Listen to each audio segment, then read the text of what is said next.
신데렐라. 옛날 어느 나라에 어여쁜 소녀가 아버지, 어머니와 살고 있었어요. 부모님의 사랑을 듬뿍 받으며 부족함 없이 지내던 어느 날, 소녀의 어머니가 병으로 세상을 떠나고 말았지요.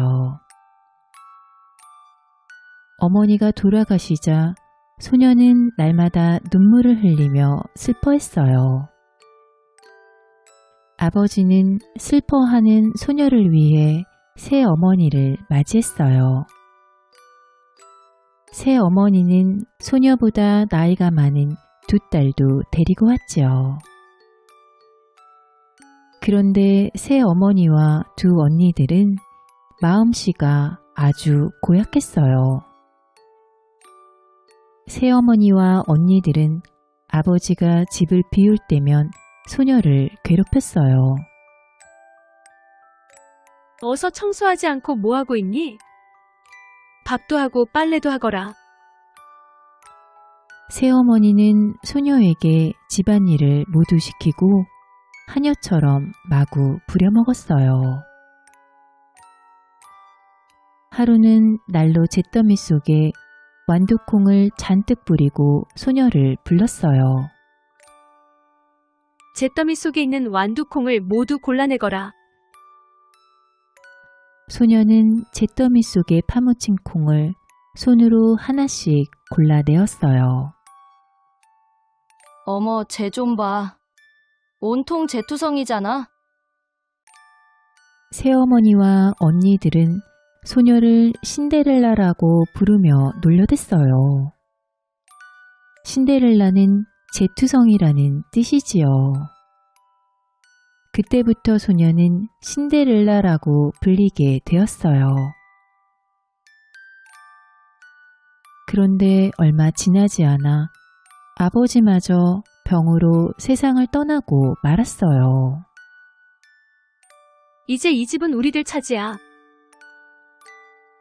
새어머니는 신데렐라를 마음 놓고 구박했어요. 신데렐라의 예쁜 옷과 좋은 물건을 모두 빼앗아서 두 딸에게 주고 신데렐라는 누더기 옷을 입혀 지저분한 다락방으로 쫓아냈어요. 먹을 것도 자기들이 먹다 남긴 찌꺼기만 주었지요. 엄마, 아빠, 보고 싶어요. 신데렐라는 돌아가신 부모님이 그리워서 날마다 눈물을 흘렸어요. 하루 종일 쉬지도 못하고 고된 집안일을 하다가 다락방으로 올라오면 창가의 비둘기들과 구석의 생쥐들이 신데렐라의 친구가 되어주었어요. 신데렐라는 빵 부스러기를 주머니에 넣어와 비둘기와 쥐들에게 나누어 주었어요. 그러던 어느 날 왕자님이 무도회를 열었어요. 왕자님의 신부감을 찾기 위한 무도회였지요. 초청장을 받은 언니들은 호들갑을 떨며 치장하기에 바빴어요. 신데렐라에게도 초청장이 왔지만 언니들은 신데렐라의 초청장을 난로 속에 던져버렸어요. 잿투성이 신데렐라가 어떻게 왕자님의 무도회에 가겠어? 넌 입고 갈 드레스도 없잖아. 신데렐라는 타버린 초대장을 바라보며 눈물을 흘렸어요. 언니들은 화장을 하고 머리를 손질하고 예쁜 옷을 고르느라 야단법석을 떨었지요. 하지만 신데렐라는 조용히 언니들의 시중을 들었어요. 어머니, 저도 무도회에 가고 싶어요. 너 같은 잿투성이가 무도회에 가겠다고? 정 그렇다면 2시간 안에 이 완두콩을 다 골라내거라. 그러면 데리고 가마. 새어머니는 완두콩 한 바가지를 잿더미 속에 뿌렸어요. 신데렐라는 뒷문으로 나가 하늘을 향해 빌었어요. 비둘기들아, 하늘 아래 모든 새들아, 내가 콩을 골라낼 수 있게 도와주렴. 그러자 비둘기와 하늘 아래 모든 새들이 떼지어 내려와 잿더미를 둘러쌌어요. 새들은 1시간도 지나지 않아 완두콩을 모두 골라내고 다시 날아갔어요. 신데렐라는 언니들과 함께 무도회에 갈 수 있다고 생각하니 행복했어요. 어머니, 콩을 다 골랐어요. 하지만 새어머니는 이렇게 말했어요. 넌 옷도 없고 춤출 줄도 모르잖아. 모두가 널 비웃을 거다. 하지만 1시간 안에 이 완두콩 2바가지를 골라낸다면 갈 수 있을지도 모르지. 새어머니는 완두콩 2바가지를 또 잿더미 속에 뿌렸어요. 이번에도 새들이 내려와 반 시간도 지나기 전에 일을 끝내고 다시 날아갔어요. 소용없다. 더러운 옷을 입은 너랑 창피해서 어떻게 같이 가겠니? 새어머니는 2딸만 데리고 서둘러 무도회장으로 떠났답니다. 혼자 남은 신데렐라는 다락방으로 올라와 흐느껴 울었어요. 엄마, 아빠, 나도 무도회에 가고 싶어요. 그때 어디선가 자상한 목소리가 들려왔어요. 신데렐라야, 내가 널 무도회에 보내주마. 신데렐라가 깜짝 놀라 고개를 들어보니 요정 할머니가 서 있었지요. 밖에 나가서 커다란 호박 1개와 생쥐 4마리, 도마뱀 1마리를 데리고 오너라. 신데렐라는 다락방에서 친구로 지내던 생쥐에게 친구쥐와 도마뱀을 데리고 와달라고 부탁했어요. 그리고 뜰에 나가 호박을 가져왔어요. 수리수리 마수리 얍.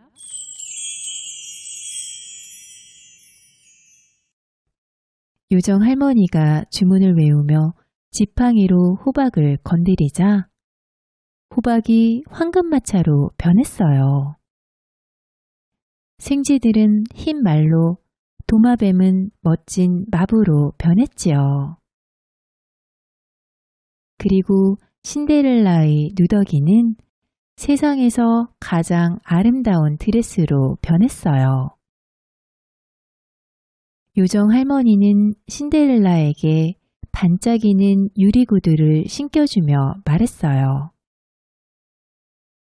신데렐라야, 밤 12시가 되면 모든 마법이 풀려버린단다. 그러니 반드시 밤 12시가 되기 전에 돌아와야 한다. 꼭 명심하거라. 알겠지? 네, 할머니. 정말 고맙습니다. 신데렐라는 두근두근 설레는 마음을 안고 무도회장으로 떠났답니다. 신데렐라가 무도회장에 들어서자 사람들이 모두 깜짝 놀란 얼굴로 신데렐라를 쳐다보았어요.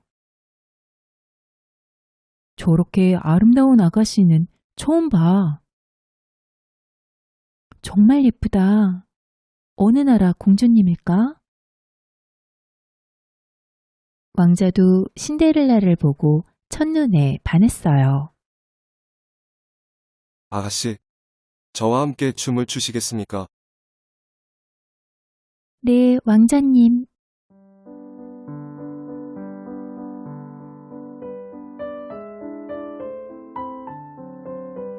왕자는 무도회에 온 다른 아가씨들은 쳐다보지도 않고 신데렐라하고만 춤을 추었어요.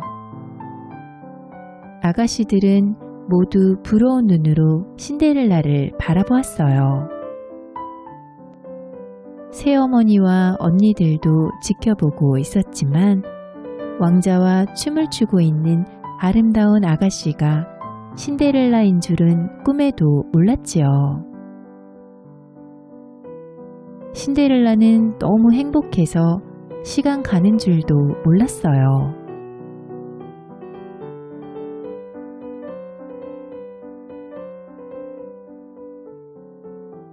어느덧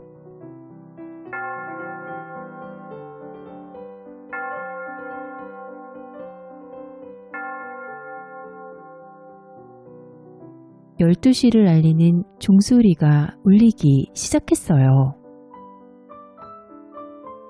어머, 벌써 12시네? 마법이 풀리기 전에 빨리 돌아가야 해. 왕자님, 전 이제 그만 돌아가 봐야 해요. 신데렐라는 왕자의 손을 뿌리치고 황급히 무도회장을 빠져나왔어요. 왕자가 뒤쫓아왔지만 신데렐라는 허둥지둥 계단을 내려갔어요. 너무 급해서 유리구두 한 짝이 벗겨진 것도 모르고 그대로 뛰어갔지요. 다행히 12시를 알리는 마지막 종이 울리기 전에 신데렐라는 궁전을 빠져나왔어요. 어느새 황금 마차도 흰 말도 마부도 아름다운 드레스도 모두 사라져버리고 남은 것은 유리구두 한 짝뿐이었지요. 뒤쫓아오던 왕자는 계단에 떨어진 신데렐라의 유리구두 한 짝을 주워들고 신데렐라가 사라진 쪽을 한참 동안 바라보았어요. 다음 날 아침 왕자가 신하들에게 명령했어요. 이 유리구두의 주인을 찾아오시오. 이 구두의 주인과 결혼할 것이오. 신하들은 온 나라를 돌아다니며 유리구두의 주인을 찾았어요. 아가씨들이 앞을 다투어 신어보았지만 아무에게도 맞지 않았어요. 신하들은 신데렐라의 집에도 찾아왔어요. 언니들은 구두 속에 발을 집어넣으려고 안간힘을 썼지만 발이 너무 커서 들어가지도 않았어요. 두 아가씨에게는 맞지 않는군요. 혹시 다른 분은 없습니까? 신하가 묻자 새어머니가 말했어요. 이 집에 내 두 딸 말고 다른 아가씨는 없어요. 그때 신데렐라가 조용히 다가와 말했어요. 저도 신어볼 수 있나요? 얘는 신어볼 필요도 없어요. 새어머니와 언니들이 말했어요. 아닙니다. 왕자님께서 이 유리구두의 주인을 찾을 때까지 모든 아가씨들에게 신겨보라고 하셨습니다. 신데렐라가 유리구두를 신어보자 유리구두는 신데렐라의 발에 꼭 맞았지요. 드디어 유리구두의 주인을 찾았네요. 신데렐라는 주머니에서 다른 한쪽 구두를 꺼내 함께 신었어요. 새어머니와 언니들은 입이 딱 벌어져서 다물지 못했지요. 신데렐라가 유리구두를 신고 궁전으로 떠나려는데 요정 할머니가 다시 나타났어요.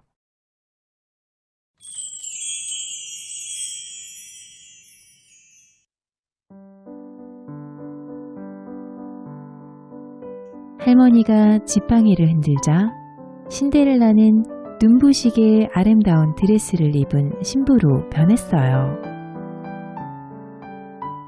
이 마법은 12시가 되어도 풀리지 않을 거란다. 할머니, 정말 고맙습니다. 신데렐라를 다시 만난 왕자는 너무나 기뻐했어요. 신데렐라와 왕자는 온 나라 사람들의 축하를 받으며 결혼했어요. 그리고 오래오래 행복하게 잘 살았답니다.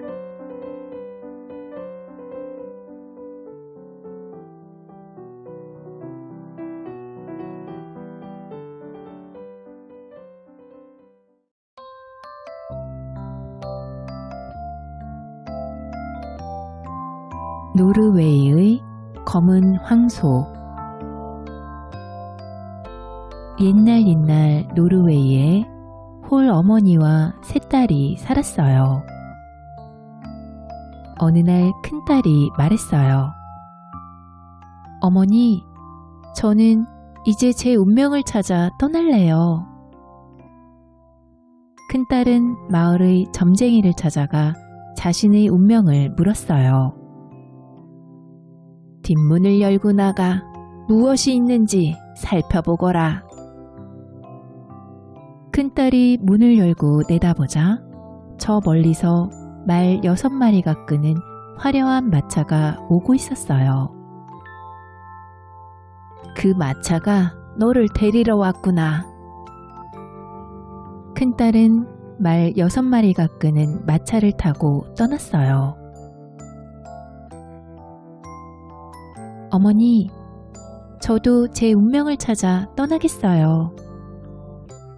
둘째 딸도 마을의 점쟁이를 찾아갔어요. 뒷문을 열고 나가 무엇이 있는지 살펴보거라. 둘째 딸이 문을 열고 내다보자 말 4마리가 끄는 멋진 마차가 오고 있었어요. 그 마차가 너를 데리러 왔구나. 둘째 딸은 말 4마리가 끄는 마차를 타고 떠났어요. 셋째 딸 로라도 마을의 점쟁이를 찾아갔어요. 점쟁이는 로라에게도 뒷문을 열어보라고 했지요. 로라가 뒷문을 열어보니 검은 황소가 점쟁이 집 앞으로 달려오고 있었어요. 검은 황소가 너를 데리러 왔구나. 점쟁이는 로라를 검은 황소의 등에 태워주었어요. 로라는 검은 황소가 두려웠지만 자신의 운명이라는 말에 함께 길을 떠났답니다. 검은 황소는 로라를 등에 태우고 들판을 지나고 언덕을 지나 걷고 또 걸었어요. 한참을 가다 보니 로라는 너무 지치고 배가 고파서 황소의 등에서 떨어질 듯 아찔해졌어요. 그러자 놀랍게도 검은 황소가 고개를 돌려 로라를 바라보며 말했어요. 내 오른쪽 귀에서 먹을 것을 꺼내 먹고 내 왼쪽 귀에서 물을 꺼내 드세요.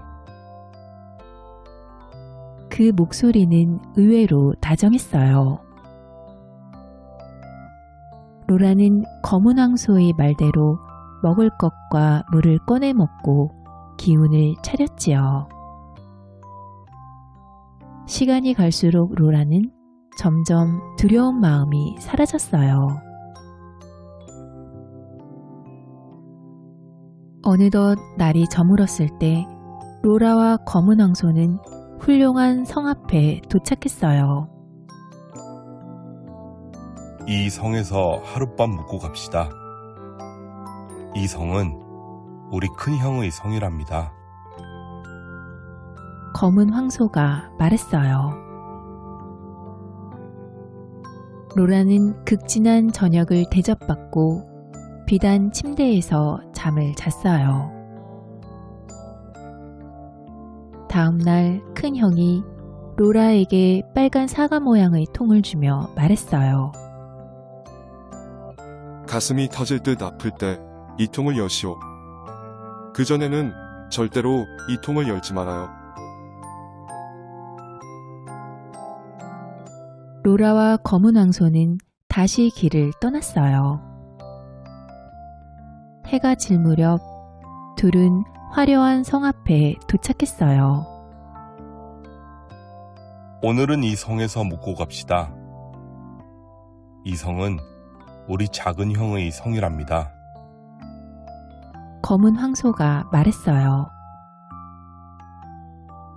로라는 맛있는 저녁을 대접받고 아름다운 침대에서 잠을 잤어요. 다음날 작은 형이 로라에게 노란 배처럼 생긴 통을 주며 말했어요. 고통스러운 일이 닥쳤을 때 이 통을 여시오. 그전에는 절대 이 통을 열면 안 됩니다. 로라와 검은 황소는 다시 길을 떠났어요. 얼마쯤 가다가 검은 황소는 잘못하여 가시나무를 밟았어요. 가시가 박혀 피가 나고 아팠지만 검은 황소는 걸음을 멈추지 않았어요. 또다시 날이 어두워질 무렵 둘은 멋진 성 앞에 도착했어요. 이 성은 막내 동생의 성이랍니다. 검은 황소의 등에서 내린 로라는 검은 황소의 발에 박힌 가시를 찾아냈어요.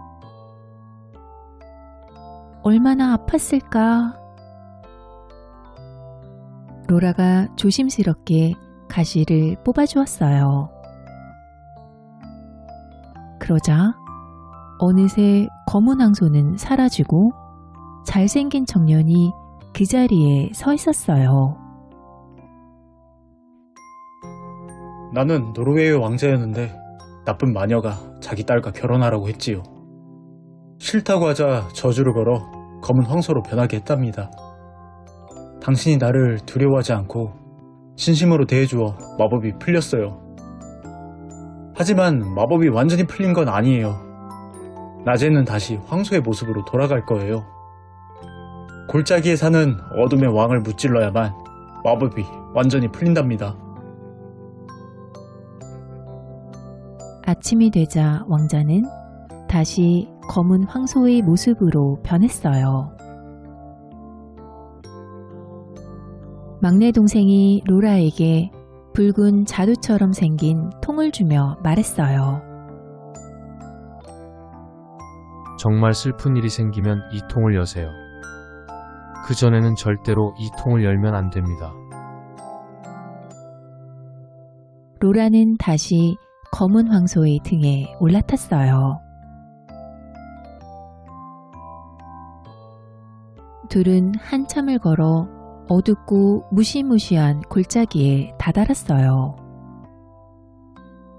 검은 황소가 로라에게 말했어요. 내가 어둠의 왕과 싸우는 동안 이 바위에 앉아 기다려주세요. 주위가 온통 푸르게 변하면 내가 이긴 것이고 붉게 변하면 내가 진 것이랍니다. 그런데 기다리는 동안은 손가락 하나도 까딱하면 안 됩니다. 만약 그랬다가는 어둠의 왕이 당신이 있는 것을 눈치채고 마법을 걸어버릴 거예요. 검은 황소가 말을 마치고 자리를 뜨자 로라는 꼼짝하지 않고 그 자리에 앉아 초조하게 기다렸어요. 얼마 뒤 안개가 피어오르더니 주위가 온통 푸르게 변했어요. 아, 왕자님이 이겼나 보다. 로라는 기뻐서 벌떡 일어났어요.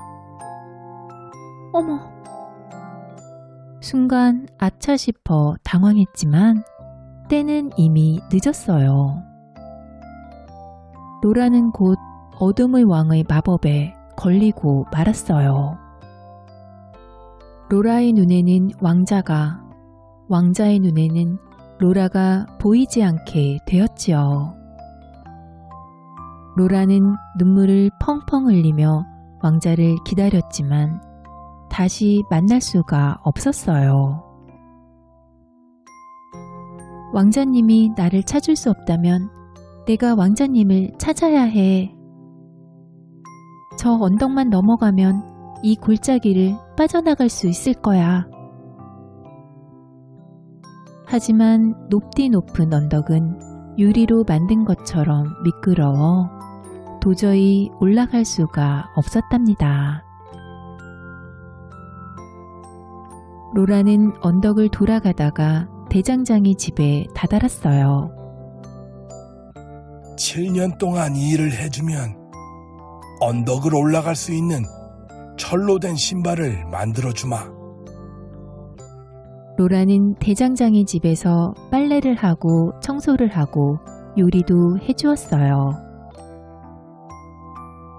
마침내 7년이 되자 대장장이는 약속했던 신발을 만들어 주었지요.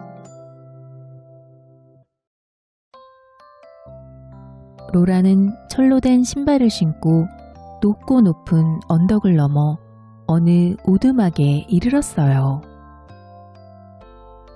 그런데 그 집은 왕자에게 마법을 걸었던 마녀의 집이었어요. 마침 잘 왔다. 우리 집에 한 왕자가 머물고 있는데 피가 묻은 옷을 주면서 이 옷을 깨끗이 빨아주는 사람과 결혼하겠다고 했단다. 그런데 아무리 빨아도 피가 지워지지 않는구나. 너라면 깨끗하게 빨 수 있을 게다. 평범한 할머니로 변장한 마녀가 말했어요. 로라가 옷을 받아들고 조물조물 빨자 금세 옷이 새하얗게 변했어요. 마녀는 그 옷을 들고 왕자를 찾아가 자신의 딸이 빨았다고 거짓말을 했지요. 왕자는 할 수 없이 마녀의 딸과 사흘 뒤 결혼하기로 약속했어요. 그 소식을 들은 로라는 가슴이 터질 듯이 아팠어요. 그때 가슴이 터질 듯이 아플 때 열어보라던 사과 모양 통이 생각났어요. 통을 열자 아름다운 진주 목걸이가 들어있었어요. 로라는 마녀의 딸에게 진주 목걸이를 주면서 부탁했어요. 오늘 밤 왕자님의 방문 앞에 잠시 서 있게 해주세요. 그날 밤 로라는 왕자의 방문 앞에서 흐느끼며 노래를 불렀어요.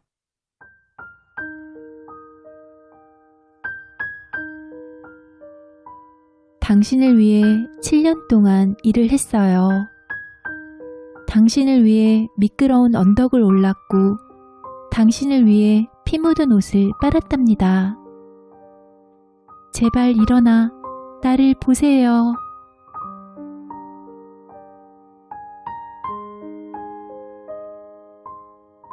하지만 왕자는 깊은 잠에 빠져 로라의 노랫소리를 듣지 못했어요.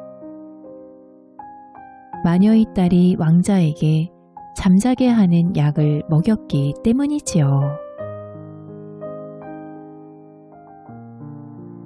다음날 가슴이 찢어질 듯 고통스러운 로라는 배 모양의 통을 열어보았어요. 통에는 화려하게 빛나는 루비 목걸이가 들어있었어요. 로라는 마녀의 딸에게 루비 목걸이를 주며 부탁했어요. 왕자님이 잠들면 잠시만 방에 들어갔다 나오게 해주세요. 그날 밤 로라는 왕자의 방에서 노래를 불렀어요. 하지만 왕자는 마녀의 딸이 준 약을 먹고 계속 잠만 잤지요. 다음날 양치기가 왕자에게 어젯밤에 어떤 여자의 고운 노랫소리가 들려왔다고 말해주었어요. 내가 너무 깊이 잠들었나 보군. 아마도 밤마다 마시는 그 물 때문일 거야. 왕자는 오늘 밤에는 자지 말고 깨어 있어야겠다고 생각했어요.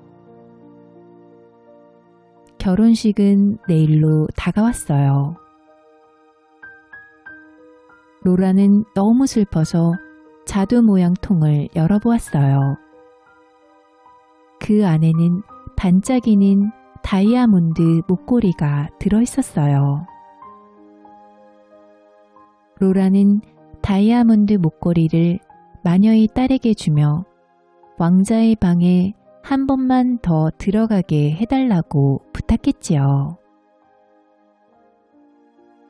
밤이 되어 마녀의 딸이 잠자게 하는 약을 물에 타서 가져오자 왕자는 마시는 척하다가 슬쩍 버렸어요. 밤이 깊어지자 로라는 왕자의 방에 들어가 나지막하게 노래를 불렀어요.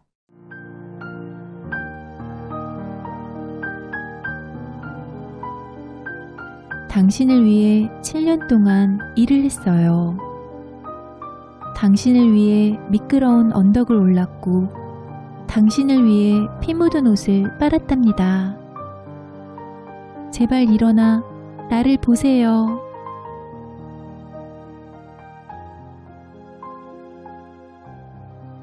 로라의 목소리를 알아챈 왕자는 자리에서 일어나 로라를 꼭 끌어안았어요. 다시 만난 두 사람은 기쁨의 눈물을 흘렸지요. 왕자와 로라는 바로 다음 날 결혼하기로 약속했어요.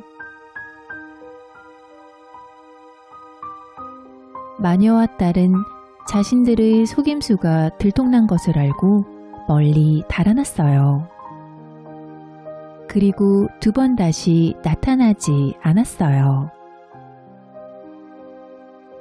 이렇게 해서 로라는 노르웨이의 왕자와 결혼하여 행복하게 살았답니다.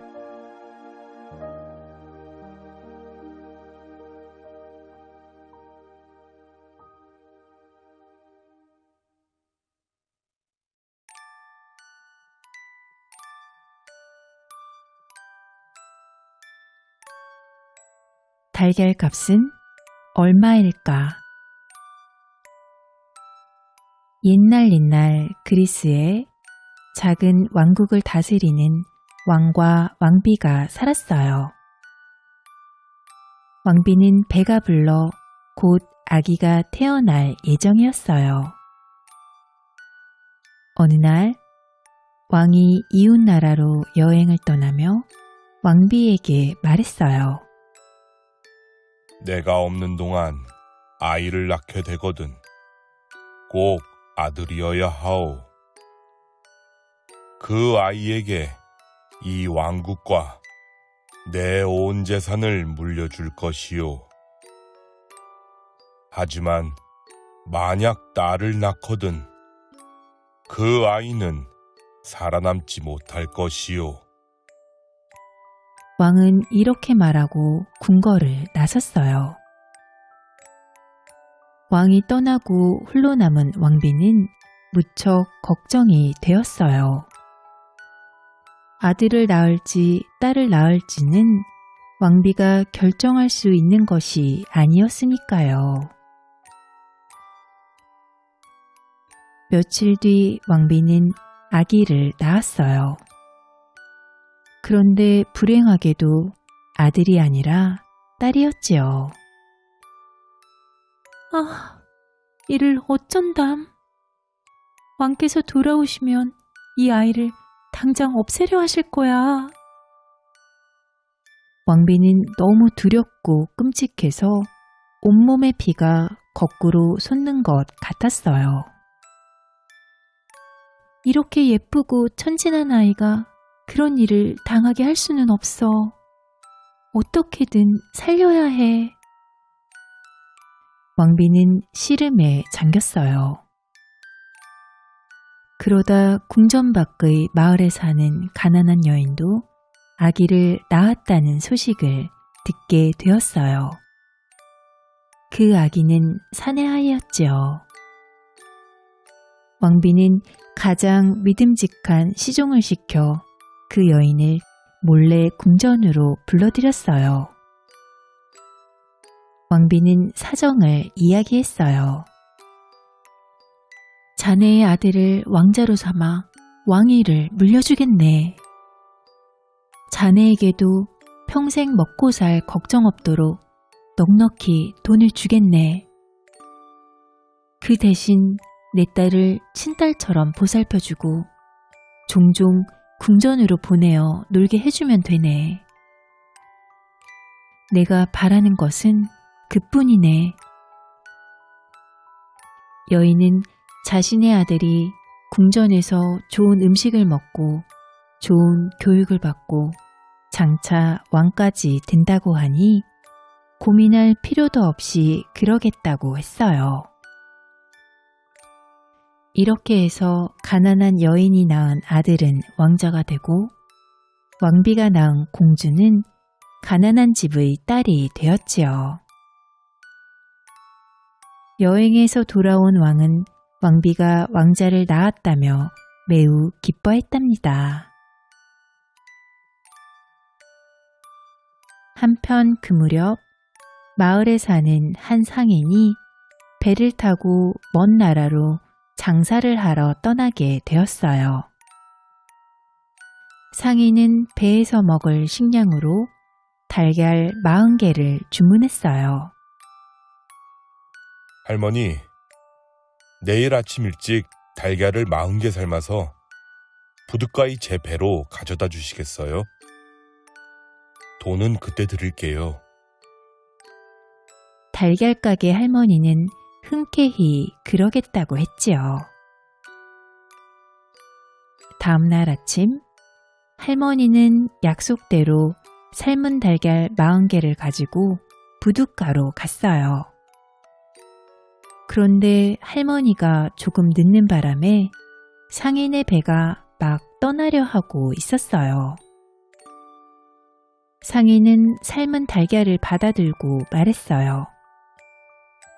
배가 바로 떠나야 하니 달걀 값은 제가 돌아오는 대로 드릴게요. 할머니는 상인의 말을 믿고 상인이 어서 돌아오기를 기다렸어요. 그런데 1년이 지나고 2년이 지나도 상인은 돌아오지 않았어요. 그렇게 세월이 흘러 5년이 지난 후에 마침내 상인이 돌아왔지요. 할머니는 잊지 않고 기다렸다가 달걀값을 받으러 상인을 찾아갔어요. 이보게, 5년 전에 주기로 한 달걀값을 잊지 않았겠지. 할머니의 말을 들은 상인은 그제야 아직 달걀값을 주지 않은 것이 생각났어요. 아이고, 죄송합니다. 너무 늦었네요. 지금 바로 드리죠. 얼마입니까? 5년이 지났으니 정확히 얼마를 받아야 하나. 달걀 40개에서 병아리가 나와서 암탉이 되고 그 암탉이 또 달걀을 낳고 그 달걀에서 나온 병아리가 또 암탉이 되어 달걀을 낳고 그러면 그동안 달걀이 몇 개가 되었으려나. 하하하. 할머니, 농담도 잘하시네요. 상인이 웃으며 대꾸하자 할머니가 정색하며 말했어요. 지금 내가 농담하는 것으로 보이나? 딴 말 말고 그 달걀 값을 모두 내놓게.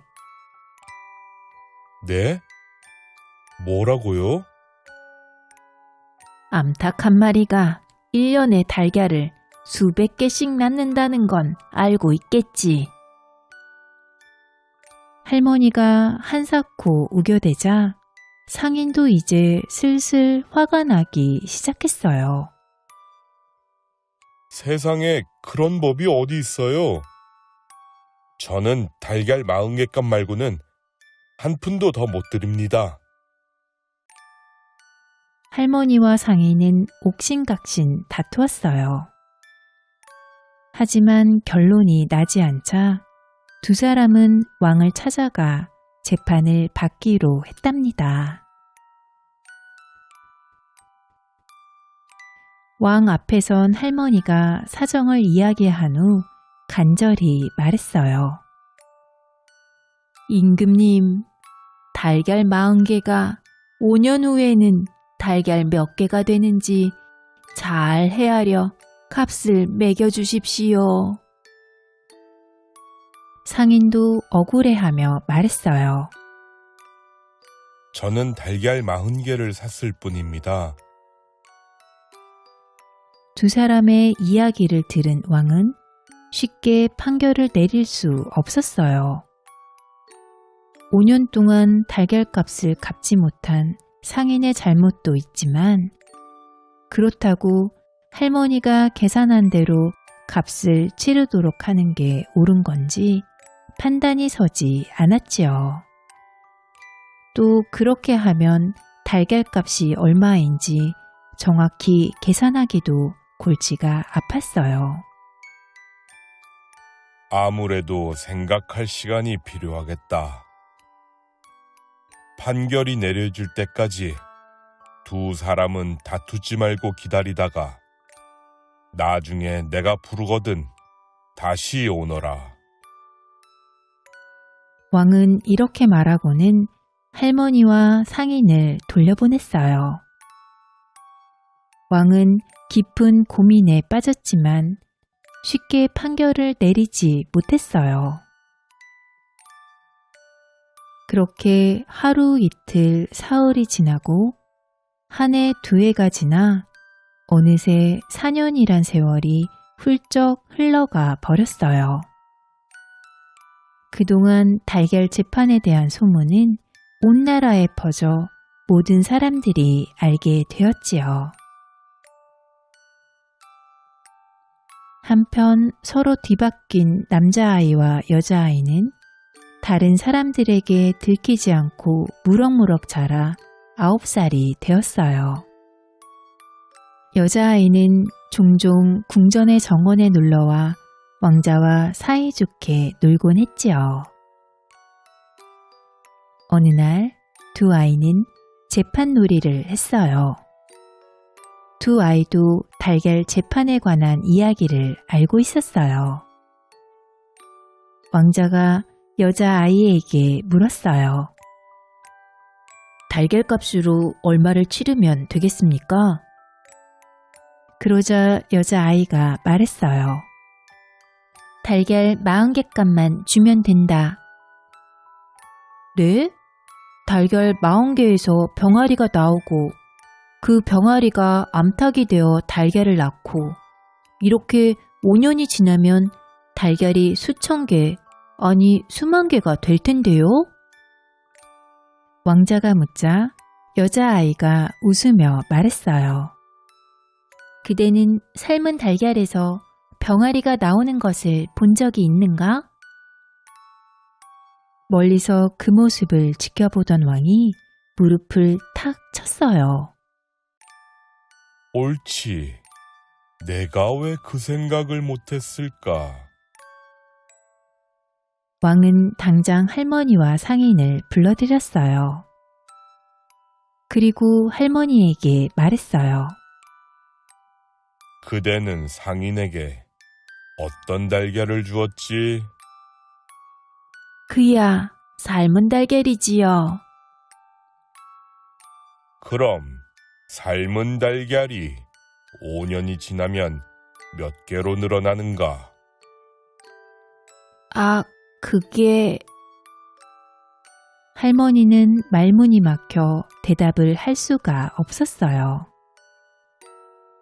결국 할머니는 상인에게 달걀 40개값만 받기로 하고 물러났지요. 우리 임금님은 정말 훌륭하셔. 임금님은 어쩜 그렇게 지혜로우실까? 백성들은 현명한 재판을 내린 왕을 더욱 우러러보게 되었어요. 왕은 오랫동안 골머리를 썩이던 문제를 말끔하게 해결해준 여자아이가 너무나 기특했어요. 정원에서 왕자와 놀고 있던 여자아이는 누구요?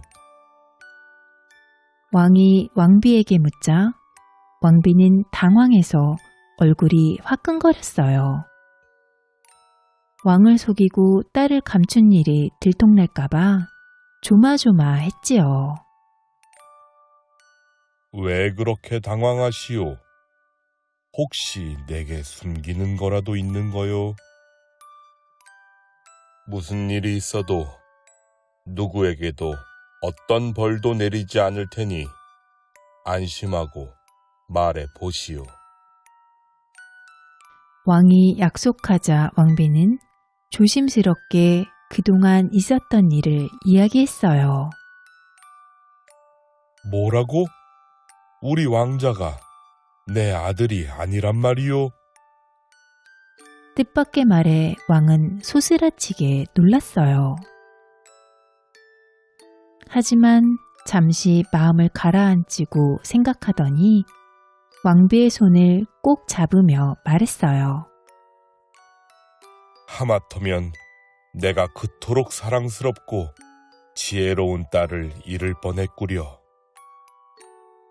왕비 덕분에 내가 큰 죄를 짓지 않게 되었소. 왕은 곧바로 자신의 딸을 궁전으로 데려오게 했어요. 딸을 되찾은 왕비도 기쁨의 눈물을 흘렸지요. 그 후로 왕자의 부모님도 궁전으로 불러와 함께 지냈고 왕은 왕자와 공주를 모두 아끼며 사랑해 주었답니다.